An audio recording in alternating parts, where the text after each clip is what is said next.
of my home state, right? It's always a pleasure to interact with your hometown, your home state. And you just go back to your roots and remember all those lovely memories that you have, right? So great, thank you so much, and thank you all of you to join in. What I'll do is I'll probably give you a quick introduction on myself and how we started Native Milk and the journey that we've gone through. And feel free to keep the communication very interactive, and feel free to ask any question. I mean, think of it as a complete frank and candid interaction wherein you can ask anything. I mean, all questions are great, so feel free to engage, right? So, from a background standpoint, I am born and brought up in Rourkela. It's a small town in Orissa. Many of you might know the city. And so I did my schooling there. I did my engineering from NIT Rourkela again. And I did my MBA from FMS Delhi. This is one of the premier MBA colleges in India. After that, I worked for close to 3.5 years in management consulting in Accenture. So I consulted pharmaceutical and automotive companies, their CEOs and CFOs on various strategic problems. Thereafter, I worked in a pharmaceutical company called Cipla. I was part of their M&A team and strategy team for close to 5.5 years. And I was involved in multiple projects and interactions there, starting from portfolio strategy, manufacturing strategy, implementing consumer initiatives. It was a good, well-rounded experience when I worked at Cipla. Then I worked in a homegrown private equity fund. This is like a investing vehicle, and I was in charge of deploying money into pharmaceutical companies, right? And there I worked for close to 3 years. This was Motilal Oswal Private Equity, and I was in charge of pharmaceutical investments. So I deployed an amount of close to 600 crores over a period of 3 years, right? And many of these companies are doing really well. So this has been my corporate journey, close to 10, 11 years of experience, primarily on the pharmaceutical side, right? And this has been across consulting, private equity, and industry. So having spent a good 10, 11 years in the corporate domain, I think I had some sense of a foundation or an understanding of how companies work. And I was lucky to look at it from various lenses, both consulting, private equity, and industry. So you're not limited to a single skill. You're able to look at a company from various standpoints, where to invest, what portfolio to go for, or how to reduce costs. So that gave me a good, well-rounded exposure into the workings of a company. Inherently, I always wanted to do something of my own, wanted to gain the corporate experience to be able to build that know-how. And I think with 10 years of corporate experience, I felt that it was the time was right to do something of my own. So, and when we looked at building something, I think we spent a good 6 to 7 months thinking about what we want to build, right? I have a co-founder as well. His name is Ronnie Shinde. He also comes from the same town of Rourkela. So we've studied in the same kindergarten school. We go back 32 years together. So it's been pretty much two kids from Rourkela trying to build this. Now, we were very clear that while Ronnie comes with deep technology experience, he has 11 years of experience in Just Dial, almost part of the founding team. So we were clear that while technology is going to play a key role in what we are building, we want to build something which has a higher purpose, right? Something which impacts consumers on a day-to-day basis. And we looked at various categories and options, and somehow food and clean label food started to interest us.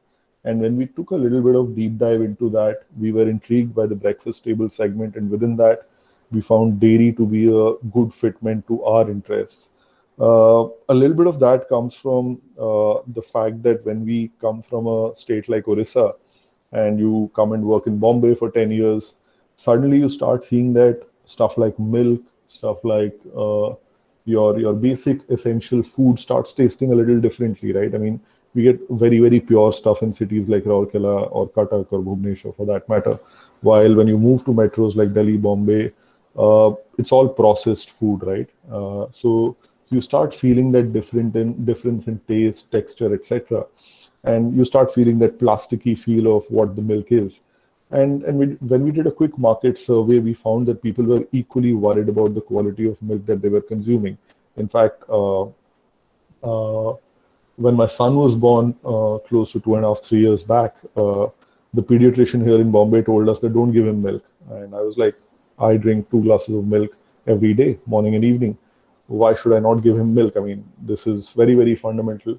And he was like, look, I don't know what kind of milk you'll get in Bombay, so why give him milk? Because it'll only create harm. And then it really got us thinking that something as simple as milk, people are not able to understand the level of adulteration that is there, and which is that they are actually scared of consuming products like milk. You see that playing out in different categories as well. You see that playing out in refined oil. You see that playing out in honey, and these are all regular consumption items. I mean, there are global studies talking about why there is more cancer in the last 10 years because people are consuming these kind of products which are compromised. So we dug a little deeper, and we came across this concept of indigenous cow milk, or A2 milk. This is not, I mean, I would just say that this is a new name to it, which is A2 milk, but it is something that at least our parents and their parents have been knowing for ages, right? I mean, if I ask this group of 20, 25 people, देसी गाय का दूध अच्छा होता है, anybody and everybody would have heard this in their growing up years, right? So it is that ancient wisdom that India possesses. But while we went down the milk revolution path, we ended up compromising the quality of milk that we consume, right? So A2 milk, so to say, is milk coming from pure breed cows, and it is unadulterated with any hormones, any adulteration, right? And the belief is uh, that this milk is easily digestible by humans, and the milk coming from Jersey cows or crossbreed cows is difficult to digest, which is why it leads to various ailments like cancer, autism in children, lactose intolerance, poor digestive system ailments, so on and so forth.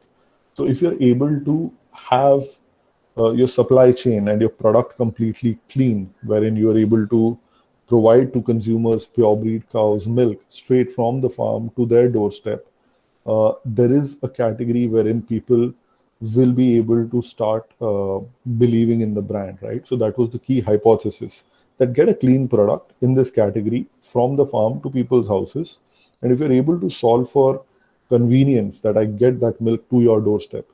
Number two, if I get the cleanest product, ki organic hai, pure A2 milk hai, desi cow's milk hai, and you get it at the doorstep. And number three, full transparency, that I will not only tell this to you, but I will also show it to you through quality tests which are available on your fingertip on an app. I will show it to you by showing that this is the farm from where you're getting it. Almost like a Sula. Sula wines, for example, you can actually go to the farm and see that how Sula wines are produced. Similarly, the idea is to get to native milk farms and see how the milk is produced, how the animal is treated, how the product is taken to your home from the farm, right? So if you're able to build these authenticity pillars in the minds of the consumer, whether it is purity, transparency, and convenience, and leverage technology to communicate to the consumers, we felt that this is something that will have importance in the minds of the consumer, right? So that's how we started this. We piloted in a place in Bombay called Bandra. This is one of the more premium locations in Bombay, and we got excellent response there. And from there, we've been over the last 2 years, we've been building this brand brick by brick, and with support from investors like Rukam Capital, DSG, and all the good names in the consumer domain. And now we are growing steadily. I mean, we're doubling every 5 to 6 months. We're doubling our revenue and building our team and building our presence. Currently, we are present in Bombay and Pune. Soon we'll be present in Bangalore, and very soon we'll then go to. The idea is to at some point of time come to Orissa, because that's our homeland, and we feel that eastern part of India is always, I would not say underserved, but good products get to the eastern market pretty late, right? I mean, all the pilots you see are in Delhi, Bombay, Bangalore, and that is why we feel that there's a good market which is available there, that is not catered by many companies, right? So that's who we are. I mean, pure breed, Indian breed cow milk, and just like you have Amul or any other dairy brand, we will have all the key dairy products, whether it's paneer or butter or cheese or ghee. All of those are products which are going to come from the farm of native milk. And add to that, we will have a few innovative products like probiotic milk. In fact, interestingly, many of you might know there's a dish in Orissa called Chenapod. Now, we launched Chenapod on the eve of Rath Yatra here in Bombay in the month of July. So we will have these interesting products coming from our company to our consumers. And the idea is to not be only a simple dairy company, but stand up for something which is more valuable than just being a dairy company, right? So yeah, I think that's who we are, and we are a fast-paced, growing, focused startup, and the idea is to just quickly scale and become the largest player in this category. We are the fastest growing, but the idea is to become like really really big very soon. So that's who we are. I hope that that captures our introduction and who we are. And I think for sure we'll take up questions, but I think uh, one other thing that I would say, because Abhishek said that as part of the introduction, the journey, the ups and downs, and all of it. Look, I mean, a lot is said about how startups are and what they do, but I think I'll just tell. I mean, we believe that the real existence of a startup is because the founders believe in a product which was not there till now, right? And that in itself takes a lot of conviction for you to believe something which the world has not seen, right? So it is challenging to believe so much that uh, everybody else thinks that this can't be done or won't be done, is not existing, but you will do it. But at the same time, I think it's a lovely opportunity, because I personally feel that having worked in a corporate, uh, being a completely a middle class person, middle class grounding, engineering, MBA, corporate, the textbook path, right? I personally feel that it's an opportunity that I am able to work for myself, right? I mean, there's there's nothing that compares to the satisfaction of being able to be self-employed and add impact to your consumers. And when consumers come back and tell us that, so we have examples of people coming in and saying that, look, my child has not fallen in for the last 1.5 years while he used to have a regular cough before when he used to consume a different brand of milk. Or let's say parents coming in telling you that, look, my daughter had so and so symptoms of skin because of your milk and your ghee. We've seen a better outcome of her skin and her texture. I mean, when you listen to these true impact stories, right? Let's say my son is not drinking milk today; he started liking milk.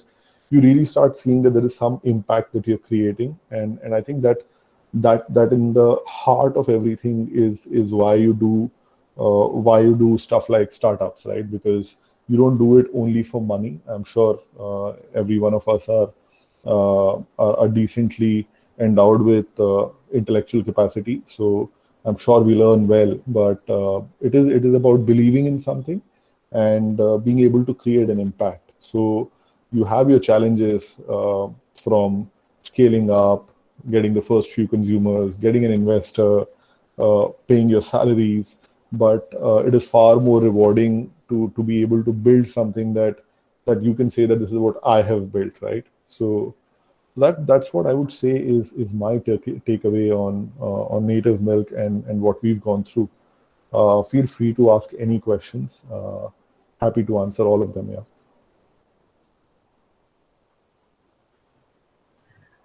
That's an amazing intro, Avinash, and I think the journey has been very successful so far.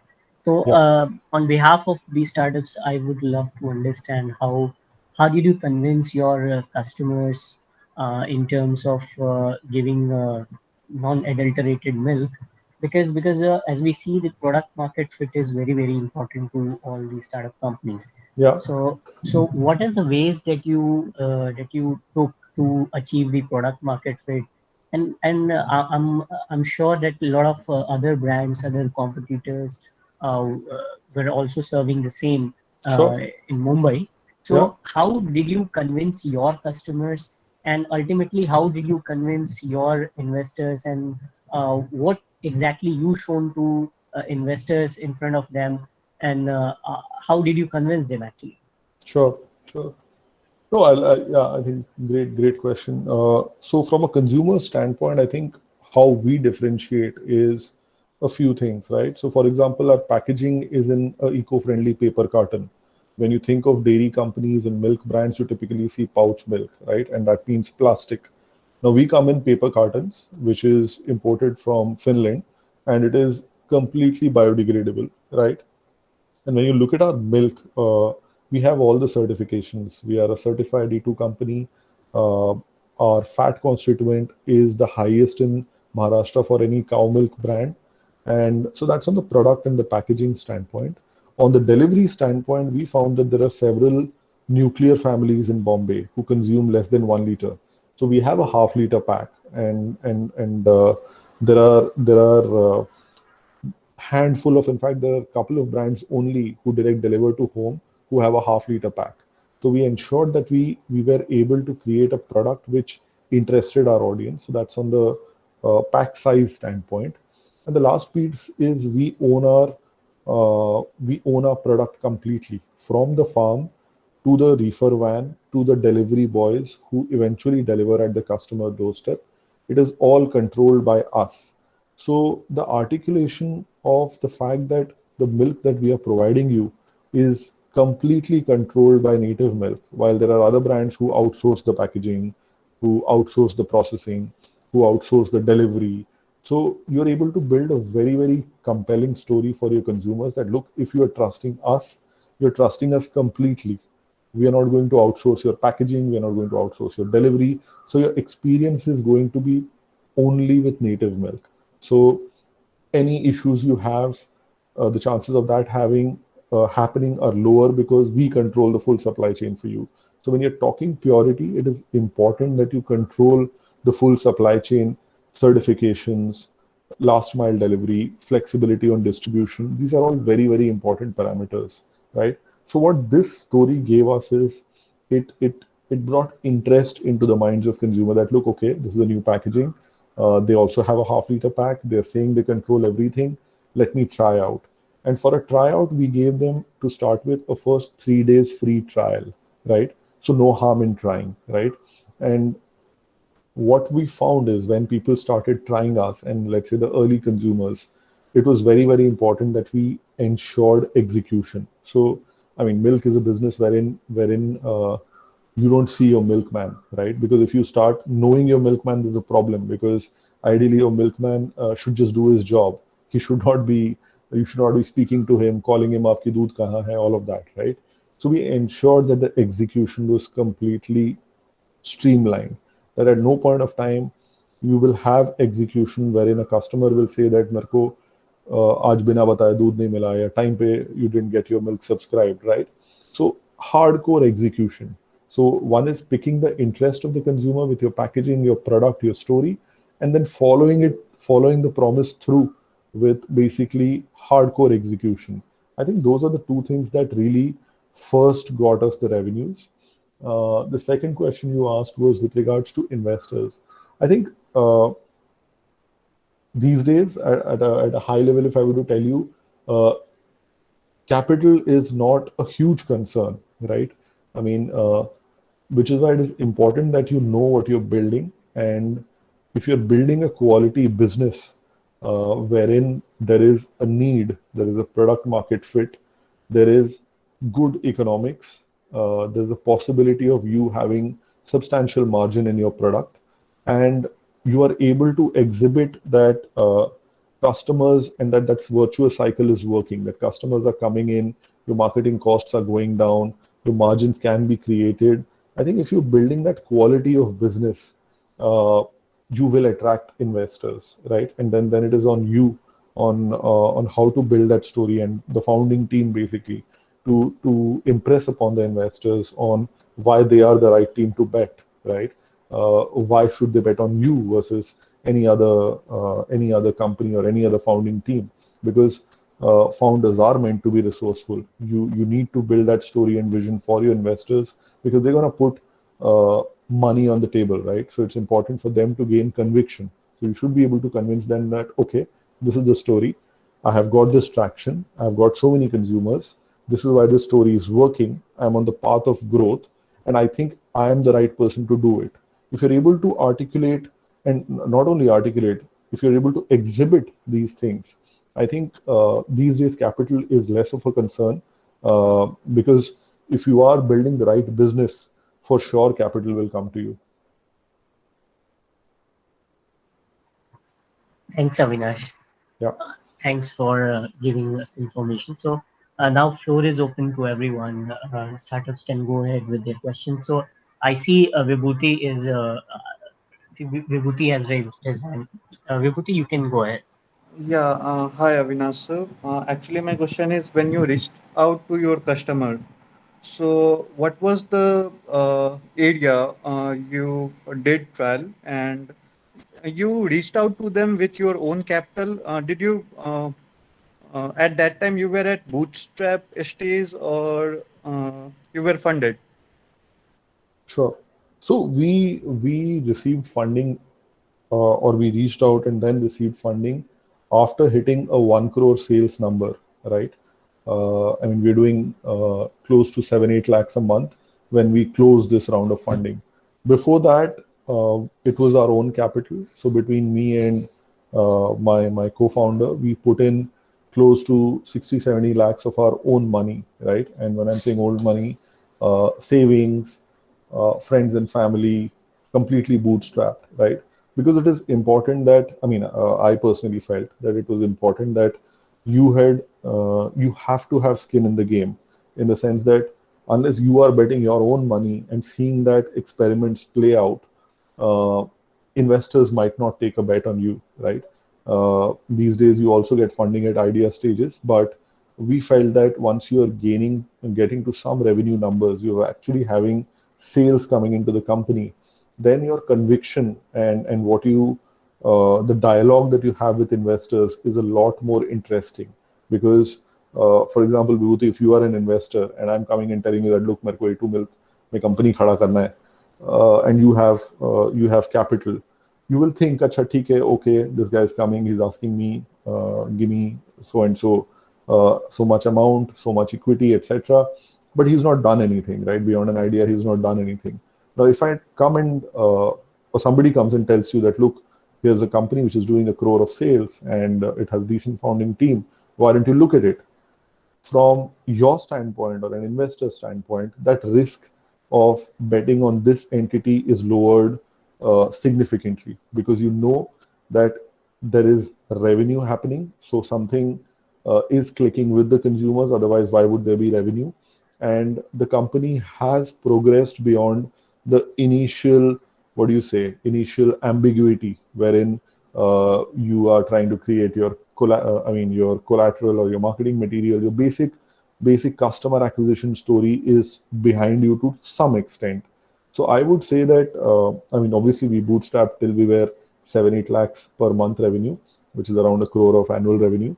And till that time, we got in our own savings, friends and family's money. And thereafter, it was easier to have a dialogue with your investors and get to a funding. And it is also important because uh, fundraise is a complex process, wherein very early in your journey of startup, you will want capital to come in so that you don't have to fight for capital all the time. But you don't realize that when you're raising capital, you're giving out equity, right? So, I mean, for example, I mean, all of you would have seen the Zomato IPO, right? But if I were to tell you that Dipinder Goyal, who's the founder of Zomato, before they went into IPO, owns only 3% of Zomato, right? What would you feel, right? A company's founder, before it goes into listing, owns only 3%, while investors own the balance 97% of the company, right? Uh, so these are decisions that need to be taken. So early on, if you are not having revenues and only idea staged, you will have to dilute a lot of equity. And then as you progress and when the business actually starts needing more money, you will dilute even further. So how soon you dilute and how much you dilute is an important variable to think about. So I would say that as long as you can be frugal and be capital efficient and use your own inner circle to build that business, you are protecting your equity. And that is far, far more valuable than, I would say, 5-10 lakhs of capital, which you're trying to get from friends and family, because that equity will become really valuable once you've gotten to a particular stage. Yeah, thank you, Avinash. I got your point. Yeah. Yeah, who is next? Hi, Avinash. This is BP Patnaik from AIC. Uh, Yeah. yeah, nice to see Nodi on the other side, the Oh, yeah. trailing end of the accelerator. It's really, we are feeling something better. And you started it in Bombay and A2. Why? How did you land on a milk business and so? Yeah. And Yeah. Yeah. is it only because A2 it is? No, I think firstly, yeah, I mean, meeting people from our hometown is always so much, very, very emotional. I mean, we have a lot of Oriya people here in Bombay, so Yeah, whenever we even my bump sister into, is there. Yeah. oh, lovely. So whenever we bump into people from Orissa, it's just so much fun, right? I mean, outside of your hometown. So yeah, lovely. Now, on why milk, I think, like I said earlier, I mean, it was a mix of interest and intrigue, right? So, for example, India is the largest dairy market in the world, right? So, from that standpoint, logically, addressable market size problem is solved, right? Yeah.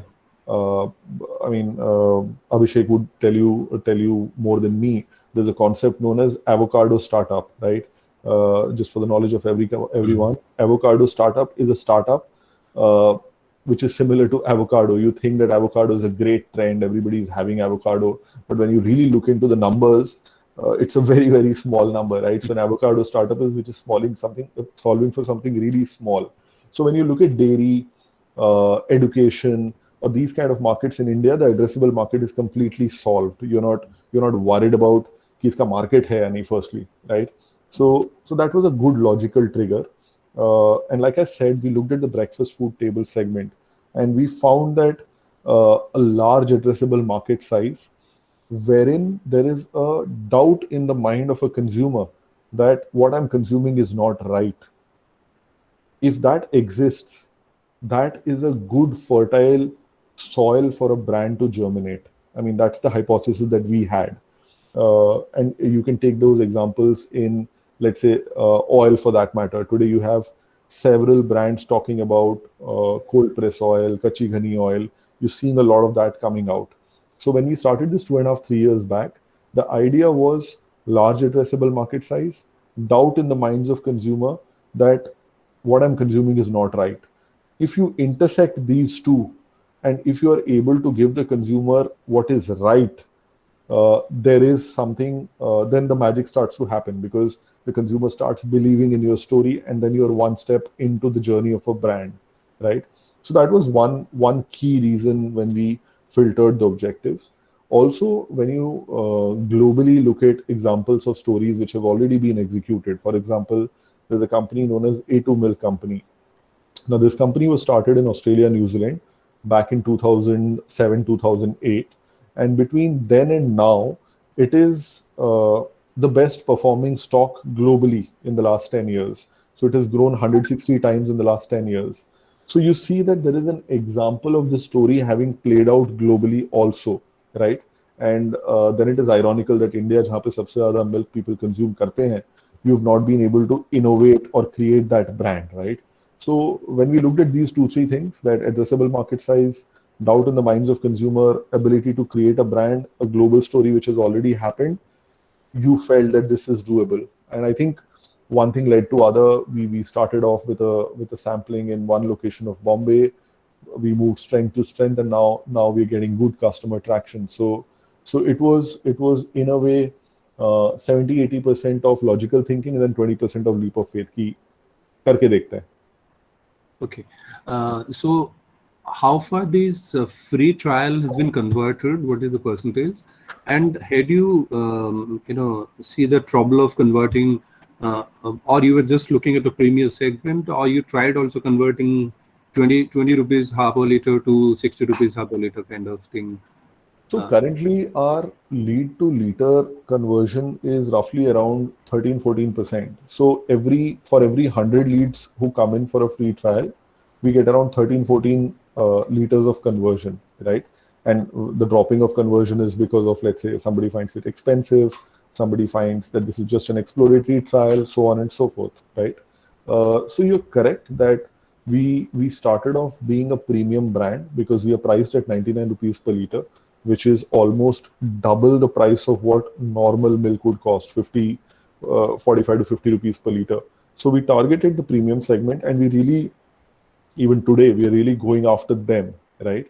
And what we're finding is that places like Thane or Navi Mumbai, which are a little outside of Bombay, we are seeing people now wanting to have A2 milk, and for which their ability to stretch from 50 rupees to 80 rupees is there. Probably 99 is still some way out. So, which is why we're trying to have packages that if you go in for a prepaid plan of 3 months, we'll get the price down to 85. If you pay for 6 months, you get it down to 80. By doing that, you're trying to get those customers in who were earlier on the fence because you were priced at 99. So, yeah, I think to answer your question, the lead to liter of 13-14%, and trying to address your upper middle class segment by having telescopic pricing. I think that's how we are trying to navigate this. So what's the status now? How many liters a day?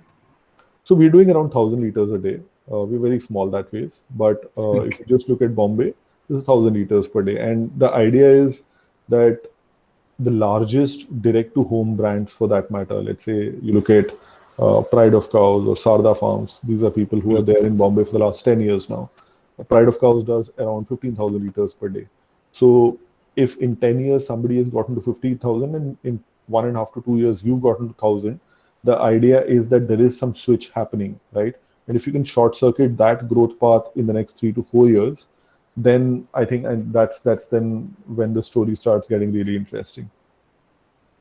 The first couple of months, logistic story would be definitely horrible. Can you give a slice of it? Like you would like to I mean, you said it. It seems like you've been in the dairy. No, I'm just doing a research on a milk producer and who wants to market, and I'm trying giving him some inputs. We are trying a couple of things, giving a small amount to start the processing unit of his own. It's somewhere at 300 to 400 liters of supply. yes, ghee and some other variant of cows are there. So I think it would help a lot. Yeah, no, very helpful and very, very relevant. And I would connect, Sure, we should be happy, Yeah, happy to. Maybe some synergy also happen by the time. 200%. In fact, yeah, absolutely, we should. Yeah. So when we started, in fact, we scouted for semi-organized farms. We did not want to do door-to-door collection because you can never get traceability when you do door-to-door. So just like you were talking, we shortlisted close to 6 farms in the Bombay-Pune belt, each having capacity of somewhere in the range of 500 to 1,000, right? Now, what was happening is these people were dumping their milk at dirt cheap rates in the nearest dairy because there was no concept of A2 and there was no market for A2, right? So if you don't have a market for A2, you end up dumping it in the nearest dairy and then it goes to Amul and so on and so forth, the cooperative line, right? So when we then started working with these 2-3 large farms, initially, like you said, it's very easy to give out digital ads or newspaper insertions that, okay, we'll give you a free sample. That is the easier part. The difficult part is once somebody has tried your sample and then when he is wanting to convert, if you are not there on that day, I mean, let's say I take the sample today, I call on your customer care number and I say, I like your milk and start my milk from tomorrow. If you don't have that solved, right, I think that is where that is where the customer experience really matters. Because if you commit to that free sample, and when he's converting, if you're not able to keep that promise, then you should just assume that not only him, the whole building is gone. I mean, for that matter, he'll just not be able to. You'll have a lot of negative publicity in that domain, so on and so forth. So it is very important for us to solve the logistics upfront. So, which is why we were to some extent prepared. So when we looked at targeting Bandra, we put in at least 4 to 5 delivery boys prior. We took that cost hit. That okay, you're gonna serve us for the whole month, although you might be active only for 15 days of the month, but we'll pay your salaries. But we were prepared from a logistics standpoint that getting the milk to Bombay and then from the hubs to the customer's household, even if you're overpaying for that first 2 3 months when your customer count is low, you would still rather have better experience rather than just being a little what do you say jugadu about it. Because these are premium customers, and then jugad really doesn't work beyond a point there. So it's only direct to home, or Only direct to home. Only direct to home right now. Okay, great. I would leave others to ask questions. Thank you. Thank you, Mr. Bhagwati. Yeah.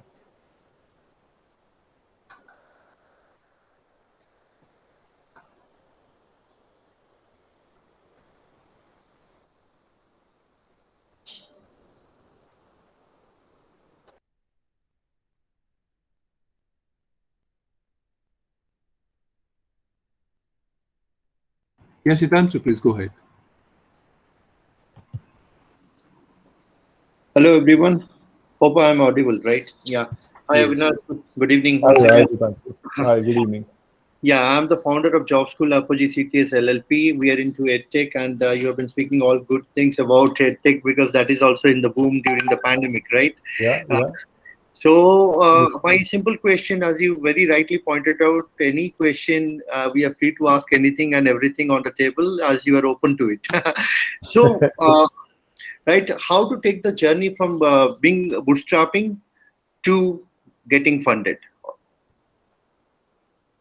Yeah, no, I think it's a question that I hope I had a straight answer to, but it is a tough one, right? So, look, And when to decide, adding on to that, and when to decide. You know, the founders are very much positive about the stake also. Like, and when to decide. Sorry to interrupt. No, please.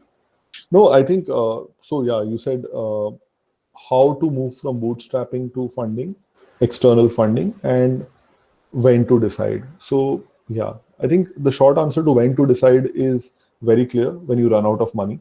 So that's when you need to raise funds. So there's no that's what we followed, that friends, family, savings, जहाँ तक चला सकते हैं चलाओ. The moment you know that you're gonna end that runway, we worked backwards of that कि ये runway 6 महीना बाद खत्म होने वाला है. We have to raise funds in the next 3 months, and 3 months is buffer, right? That was the mathematics of when to raise, right? And hopefully you will be thinking about this for the last 1 year, and so that जो 6 महीने बाद आपका runway खत्म होने वाला है, you should have executed the first 6 months really strongly, because otherwise, if you're going into fundraise mode without great numbers behind you, then you're going to get lower valuation and you're going to dilute more equity. So I would say typically you would take a 1 year view into your fundraise, know what your next 6 months numbers you want to hit, be very, very aggressive about it. And then next 6 months, you should know that you have to be aggressive about raising funds because you need that money, right? So that's how we did the when. Now, how to do the next 6 months, which is raising funds. Look, to some extent, I was lucky that I was in the investing domain and I had some network of mine, right? So, for example, when we raised our first external round of fundings, 3 of my ex-bosses participated, right? So that gives conviction also to your investors that, okay, this guy's bosses are participating, so must be something good. We'll double up and we'll put in more money, right? So if you get people who can be your first angels, right, then it becomes easier for larger investors to believe in you. right? And these days there are a lot of good angel networks. I mean, I'm sure everyone here knows Mumbai Angels, Calcutta Angels, Chennai Angels, Angel List, bunch of angel networks who tap into these companies very, very early. So I think moving from bootstrapping to external fundraising. So before you raise from a fund, raising angel money is important, because that gives you that breathing space. और angel में क्या है कि the time to write that check is not very high.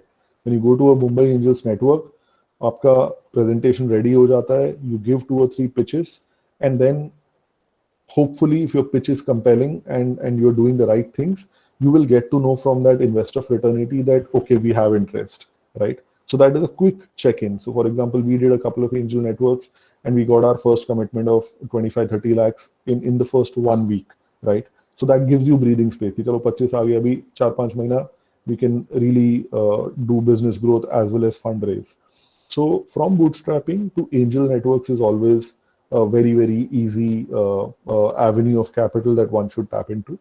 Once you have angel money, I think then it is important to think about good capital, right? So for example, blue chip investors, fund kind of investors, because they will be there for the long term and they'll be writing bigger checks so that your company, whatever growth, whatever numbers you're looking at, whatever profitability numbers you need to hit, those are very, very well safeguarded if a larger investor comes in, because then you don't need to go to the market again and again, right? So I would say bootstrapping and then angel networks and then a larger fund is the way to go.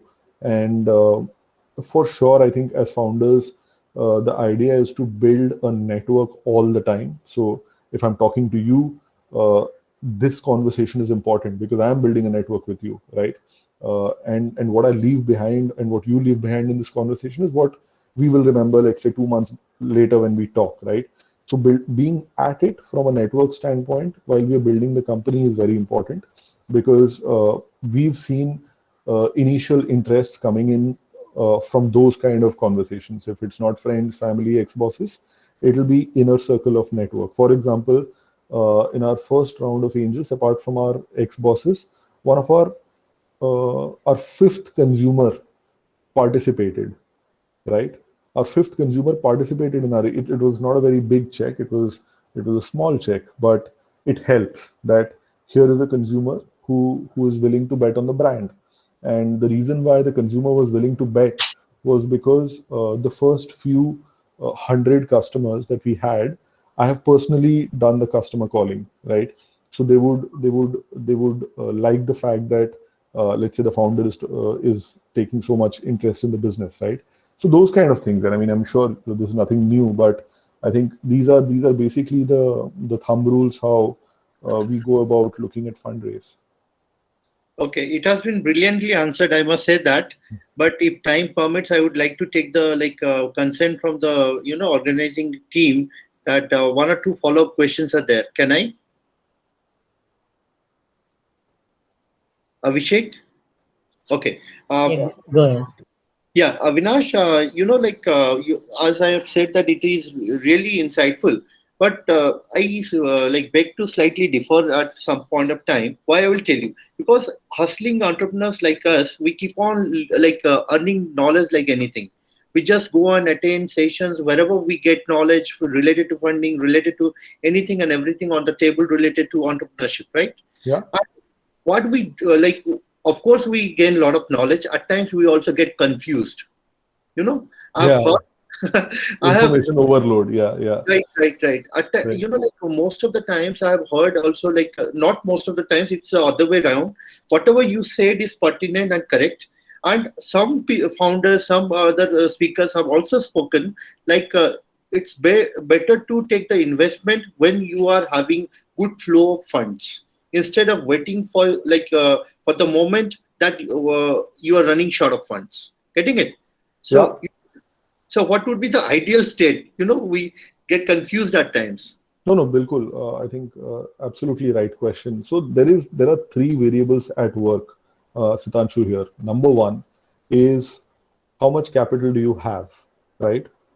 Number 2, how confident you are that you will be able to raise funds, right? And number three, how much equity do you want to dilute, right? So if you belong to a fraternity wherein you've worked with VCs or PEs and you have that network, तो आपको लगता है कि ठीक है मेरा 1 महीने में हो जाएगा, 4 लोगों को फोन करना है, I'll get my term sheet, right? Different conversation.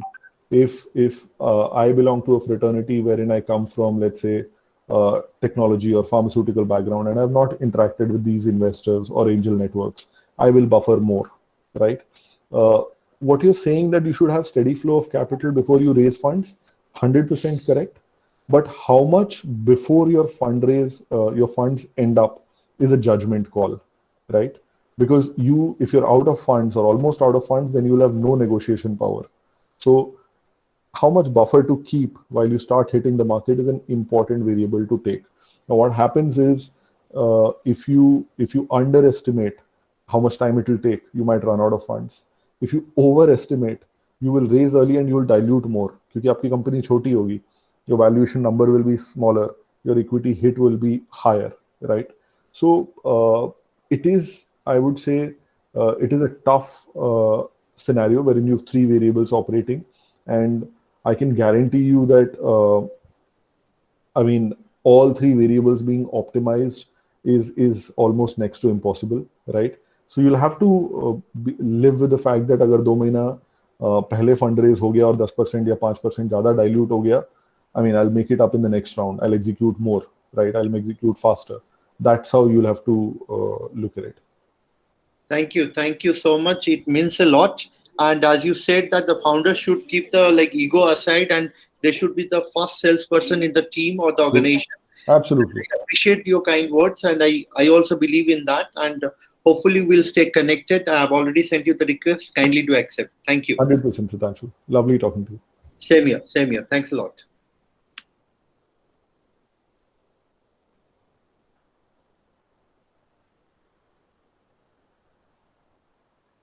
Okay, who is next?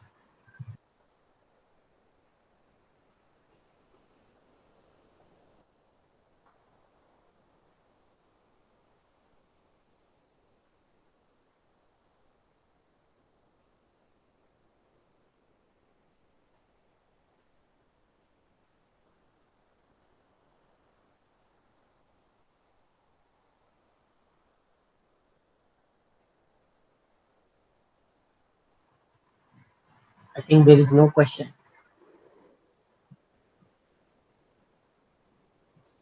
I mean, you actually did well, and hope everyone in this room so well that nobody is left with any question.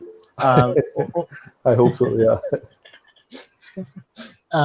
Over to you, Mr. Bhagwati.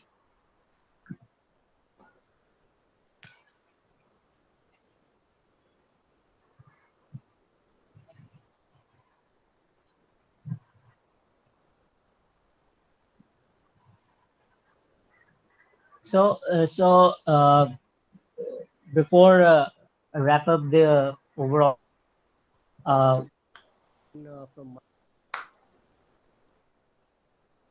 so a lot of startups are in dilemma that what numbers should they have before digging any investors.